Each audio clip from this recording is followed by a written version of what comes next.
So let me begin by asking a question. And the question is, what is required for an R&D investment?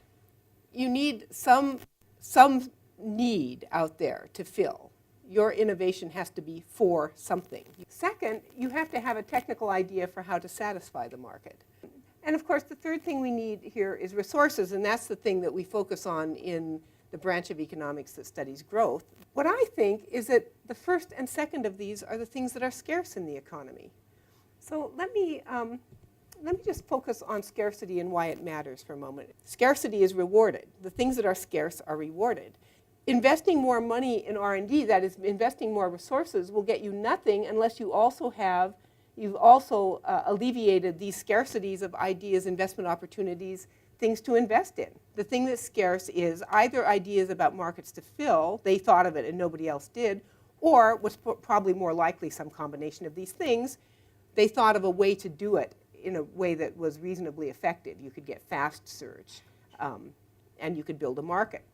My point of view in this work, and the point of view in this work, but the point of view in the whole research agenda, is that underlying an investment process, there has to be something that's generating ideas for things to invest in. It changes the perspective. The way in which it changes the perspective is that it causes, it channels a focus onto the institutions that create fertility in ideas. What do institutions like universities do for us? They're cauldrons to create conversations in which we had ideas we didn't have before, and indeed would not have if we were sitting in a room alone. The best thing you can have as an entrepreneur is an idea either for a market or for how to fill it. It's very scarce, and how I'm modeling this here is that these ideas arrive to random people at random times. And when you have it, it's valuable. It's the idea for the investment that's valuable, not the investment itself. So the ideas arrive at a rate lambda, which will be a Poisson rate.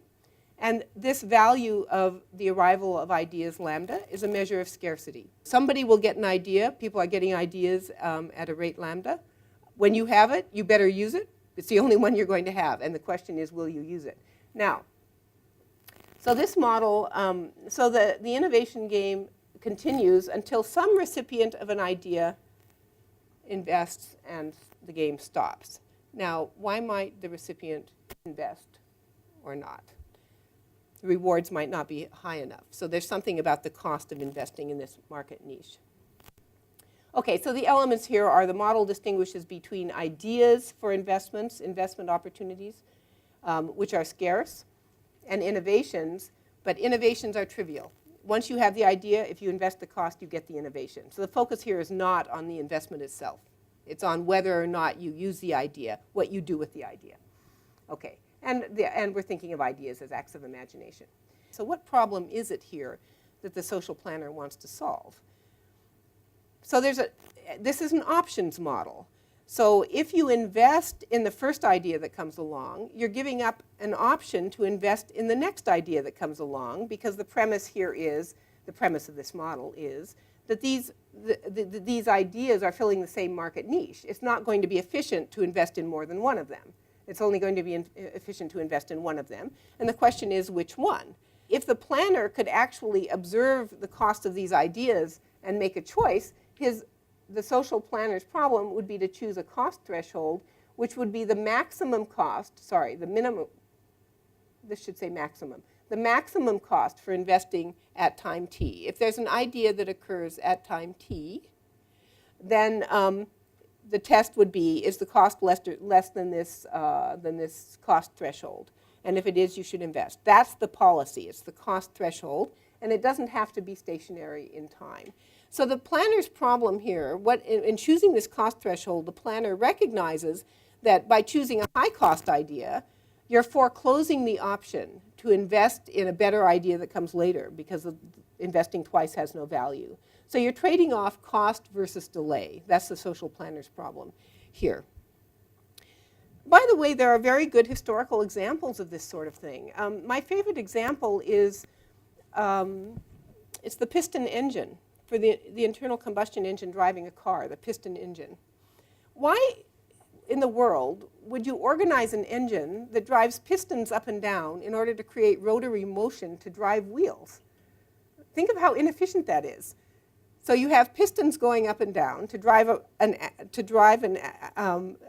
rotary mechanical device that drives the wheels. You have to change the up and down motion into, you have to have a cam or something to change the up and down motion into driving a shaft to drive the wheels.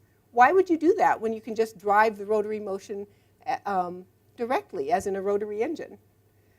How did we end up with that? So if the planner could observe all the ideas at the same time, he would choose the idea with the lowest cost, but he cannot do this precisely because he doesn't observe the ideas, and they arrive randomly. So he doesn't know what they are until someone invests in one, and they arrive randomly. So what does the planner know? He knows the distribution on costs. That is, every time an idea arrives, it arrives with a random cost that's drawn out of some distribution.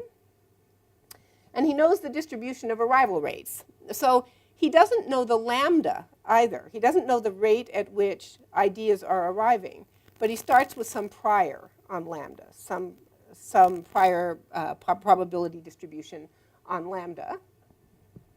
And then he can update it over time. But notice that the planner doesn't know much. This pretty much describes, I think, what goes on in the economy. I haven't said anything yet about what you do with the ideas if you don't invest. So, I mean, just as in our lives as academics, you know, when you wake up on Saturday morning, you think, wow, there's a good idea. I could work on growth theory, whatever. Nobody thought of this growth theory. What do you do with those ideas? The fact is, for most people, we throw them away. You know, either you don't have the tools to do it, you don't want to make an investment in the literature, you don't have a student, you know, who wants to do that topic. Most of them you just throw away. But some of them, for most academics I know have a reservoir of ideas to work on that they haven't yet gotten around to working on. And you can do that in commerce too. You can bank the idea. I call that banking the idea. You put it in your pocket. So now two things can happen with your idea. You can throw it away when you have this idea on Saturday morning, or you can put it in your pocket. That changes the stochastic process by which people accept ideas, by which viable ideas occur. And the reason it changes the stochastic process is that now there are two ways to have a viable idea at time t. One way to have a viable idea is, as in any Poisson process, it just drops in your head at time t. The other way to have a viable idea is suddenly the cost threshold has changed, and an idea that you had 6 months ago that was not viable with the cost threshold 6 months ago is viable today because the cost threshold has changed. Okay, so there are two ways to have a viable idea. So don't actually pay attention to the stochastic process, but do pay attention to this diagram. So what I have drawn here is an arbitrary cost threshold. This is a function c of t. So here's time, and this function is the cost threshold. And the idea here is if the recipients of ideas were not banking the ideas, then if you had an idea at this point in time, you would accept the idea if it were lower than the point on the curve, and you would throw it away if it were higher. But now let's suppose that you have an idea, and it's here, it's higher than the curve. So you're not going to throw it away, you're going to put it in your pocket. When does that matter?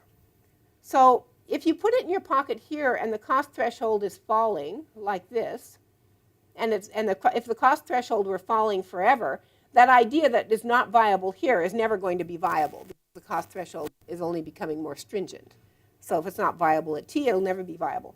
However, suppose you have this idea here at t1, and at some point the cost threshold starts to rise. At some point, or say take the one I've drawn here, this one with the dotted line just here. That idea is not going to be viable. It's not viable here, not viable here, not viable here, but bingo, when you arrive at T2, suddenly it is viable, and suddenly, even if nobody has an idea there, your idea becomes a viable idea and the game stops.